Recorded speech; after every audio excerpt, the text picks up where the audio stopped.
Hi, this week I've been having fun playing with Canva's Dream Lab.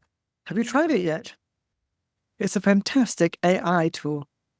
I'm Kim from Beer and Graphic Designer and a Canva ambassador. And I'm going to go over to my screen and show you how you can use it. I'm in my home screen, and to find Dream Lab, you need to go down on your left-hand side on a desktop, and at the bottom, you'll find Dream Lab. Click on that, and you have what you imagine today. And you describe the image you want in a few words. Can't give it too many instructions because it will get confused, but just give it a few and it will work. Then you have lots of options as well.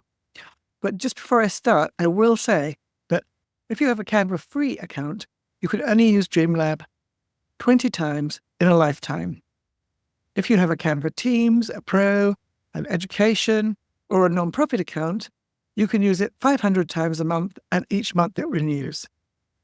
I will put a link below where you can try Canva Pro free for 30 days, and then you can experiment with this a little to see whether you do find it useful. It has lots of options, which I will go through with you today. First of all, I'm going to describe the image that I want to make, and because I can be slow typing, I've already written this out. I'm just going to paste this in. And what it is an Art Deco design in the style of Erte, of women making the letters BYOGD. And then you have the options down here that you can choose before you click create. And you can add the image, so I could actually upload a reference image, and they've got other options coming soon. Then you have all the different styles that you can try. And then you have all the different sizes you can want. And I'm just going to put it in a square post for now. And what I'm going to do is start with Smart, and I will show you some of the others because there's some things that I haven't ever even tried. Let's start with this Smart image. And then you just click create. I'm going to leave this in real time because it doesn't take very long to come up with something. Just scroll up a little. And there you can see, I love Erte, I love Art Deco, and this really is perfect in terms of what it's doing. One of the things I do find with all AI, though, is that it does seem to get words and letters confused. This almost has BYOGD. This doesn't quite. This certainly doesn't. It's one of the things that just seems to be confusing with AI and something that you will need to think about when you're using AI. I also discovered that it doesn't spell very well. Let's try a different style. Same instruction, but let's do a bokeh, which I'm not sure what it means, but let's try. I'm going to leave the instructions same so you can see the different styles that come out.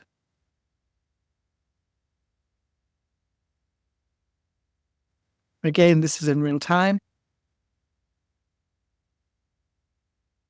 Well, it's come out very pink. And now it has done better on BYOGD, but still not quite getting it. I like the fact that it says inspired by Erte here, which is good. But it still has lost the G. Let's take it out lettering. And now it's a very simple instruction. Let's go to another one. Let's do a fashion one. Click create again. Or we've simplified the instruction, but let's see whether we get a better result now.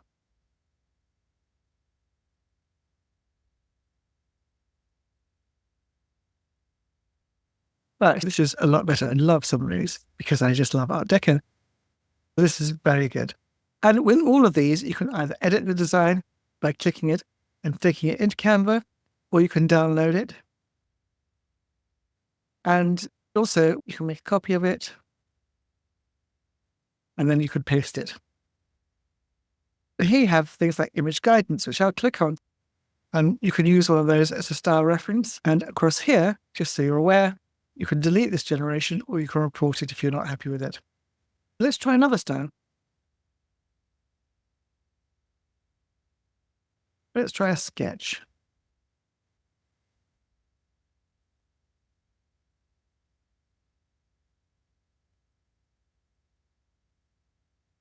Well, this is interesting. That didn't work at all, doing a sketch of my particular request. And let's try something else then. I'm going to try ray traced. Create that.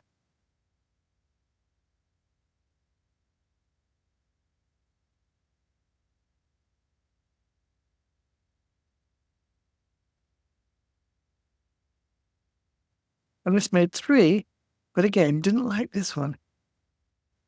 So it's quite interesting to see how it almost is editing itself. Let's try a more dramatic cinematic style. As you can see, you could play with this for hours. So you really do need to have a pro account to do this.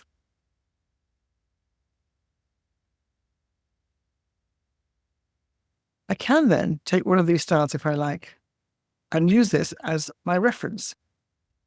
Click on style reference and you can see I can either upload a file, upload a folder, or I can select it from recent generations.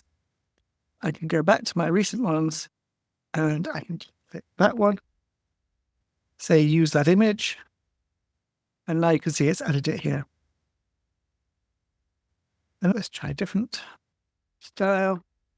Let's try creative.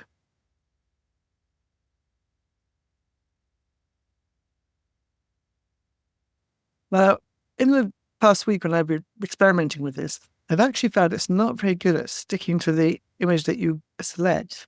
This has actually done it. It has kept the color tones and everything else, but quite often it goes very off the wall in terms of what you've asked it and how it's interpreted it. So I'm just going to show you some other images that I did earlier this week. These are for a course that I'm putting together called AI with Heart. What I wanted was this little AI bot. And you can see it's a cute little AI bot. I didn't want something that was robotic and intimidating. And I wanted it to have this little heart on the front. I started way back here. Now I've taken this and I said, please take the first AI bot with heart on the second row. I didn't realize I could do the reference style then. And make cuter ones of him holding a spanner. And it wasn't quite what I wanted. And they all come out differently. You can see they've never been quite consistent. This was the one I originally chose, but it never really picked up that style again, even though I've used it as my reference image. And when I asked it to do this one, showing a piece of bottom of thinking pros, it came out something completely different. They had to reinstruct this. And you can see I did have the reference bot, and it was completely ignoring the instructions. I just kept those so I could show you that sometimes you really have to be very specific. I said, can you make it look more like the reference bot, please? Let's examples are too human and not like cute bot in the reference image. Also make sure you include the heart symbol in the center because it lost that as well. You can see here, again, as I said, it's not very good with letters. I'm planning to use all these in a presentation I'm going to record. I was using the reference image, same one, but it was changing the style all the time. In the end, you have to go with one that just looks as close as you can get to being consistent. But it is a fantastic tool. I wouldn't have been able to make those at all otherwise. I have been very happy with them. That's the Dreamlab. It's very easy to use. It's fantastic in what you can create. As I said, just be careful with wording or lettering because it doesn't spell and it tends to get that bit wrong. If you enjoyed this video and you found it helpful, please click the link below and you'll be notified next time I do a video.